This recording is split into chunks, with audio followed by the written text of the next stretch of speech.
Ready phone करणार ताई, काय सांगाल? आज 3 जानेवारी आहे, महिला आज सावित्रीबाई फुलेंची जयंती आहे. या निमित्ताने आपण पदभार स्वीकारला आहे, काय सांगा?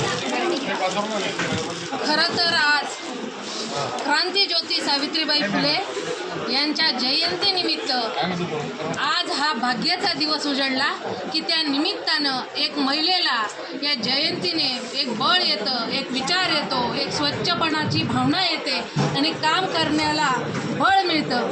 हा सगळा विचार ठेवून आज मी हा दिवस निवडला पदग्रहण सोहळ्यासाठी आणि खरंच मनापासून आभार आणि धन्यवाद. ताई, या निवडणुकीमध्ये फक्त पाणीपुरवठा योजनाबाबत विरोधकांच्या माध्यमातून प्रश्न उपस्थित करण्यात आले होते की आपल्या पाचोरा शहराला पाणीपुरवठा मिळत नाही आणि आज आमदारांनी स्वतः सांगितलं की आपण येत्या 5 वर्षामध्ये आता नगराध्यक्षांना पाणीवलीबाई म्हणून ओळखाल, तर तुम्ही 1 दिवस आड पाणी देण्याचं आश्वासन पूर्ण करणार का?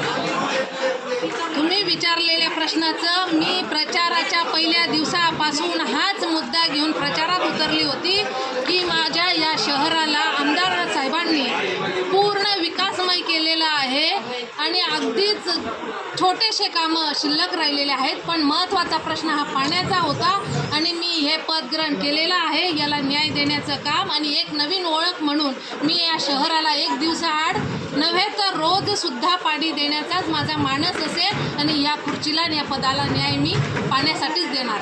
बरं, आता तरी तुम्ही ह्या खुर्चीपर्यंत पोहोचलात, लोकनियुक्त नगराध्यक्ष झालात, तर तुमच्या आता या मतदार लोकांना काय संदेश देणार आहात? मतदार लोकांचे मनापासून आभार, धन्यवाद. या जनतेच्या आशीर्वादाने, त्यांनी दिलेल्या साथमुळे आमच्या पाठीवर त्यांची थाप होती, म्हणून आम्ही हा विजय आजचा घेऊ शकलो, आज ह्या विजयापर्यंत पोचू शकलो. त्याच्यामुळे ह्या मायबाप जनतेचे मी मनापासून आभार मानेल, धन्यवाद देईल.